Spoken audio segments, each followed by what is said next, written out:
കുടുംബകോടതി വിഷയങ്ങളുമായി ബന്ധപ്പെട്ട് വരുന്ന പുതിയൊരു വീഡിയോയിലേക്ക് എല്ലാവർക്കും സ്വാഗതം. വീഡിയോ കാണുന്ന ആർക്കെങ്കിലും കുടുംബകോടതി വിഷയങ്ങളുമായി ബന്ധപ്പെട്ട് എന്തെങ്കിലും സംശയങ്ങളുണ്ടെങ്കിൽ കോൺടാക്ട് ചെയ്യാം. WhatsApp number +91 79 94 97 14 19.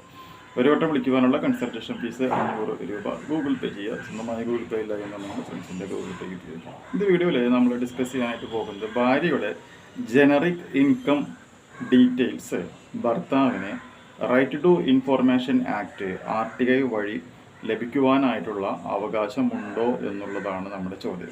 അപ്പോൾ കോടതി പറഞ്ഞിട്ടുള്ള മറുപടി ഇതാണ്: husband can seek wife generic income details through RTI അല്ലെങ്കിൽ റൈറ്റ് ടു ഇൻഫോർമേഷൻ ആക്ട് വഴി ചോദിക്കാമെന്നാണ് പറഞ്ഞിട്ടുള്ളത്. അപ്പോൾ ഇത് വളരെ ഇമ്പോർട്ടൻ്റ് ആയിട്ടുള്ള ഒരു കോൺസെപ്റ്റാണ്. കാരണം മെയിൻ്റനൻസ് ചോദിച്ചുകൊണ്ട് ഫാമിലി കോടതിയിലോ അല്ലെങ്കിൽ ജുഡീഷ്യൽ ഫസ്റ്റ് ക്ലാസ് മജിസ്ട്രേറ്റ് കോടതിയിൽ DV ആക്ട് പ്രകാരമോ ഒരു കേസ് ഫയൽ ചെയ്യുമോ, കേസ് ഫയൽ ചെയ്ത ഭാര്യയും അതുപോലെ തന്നെ ഭർത്താവും എന്ത് ചെയ്യണം?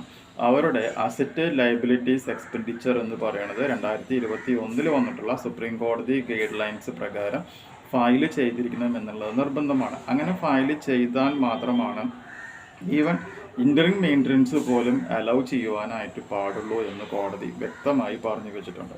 അപ്പോൾ അതിൻ്റെ ഡിക്ലറേഷനിൽ ആ ഫോമയുടെ അവസാനം പറഞ്ഞിട്ടുണ്ട്, ഏതെങ്കിലും രീതിയിൽ ഭാര്യയോ അല്ലെങ്കിൽ ഭർത്താവോ മെയിൻ്റനൻസ് കിട്ടുവാനായിട്ട് ഭാര്യ കള്ളം പറയുകയോ അല്ലെങ്കിൽ മെയിൻ്റനൻസ് കുറച്ച് കൊടുക്കുവാനായിട്ട് ഭർത്താവ് വരുമാനം കുറച്ച് കാണിക്കുക, ഡിപ്പെൻസ്.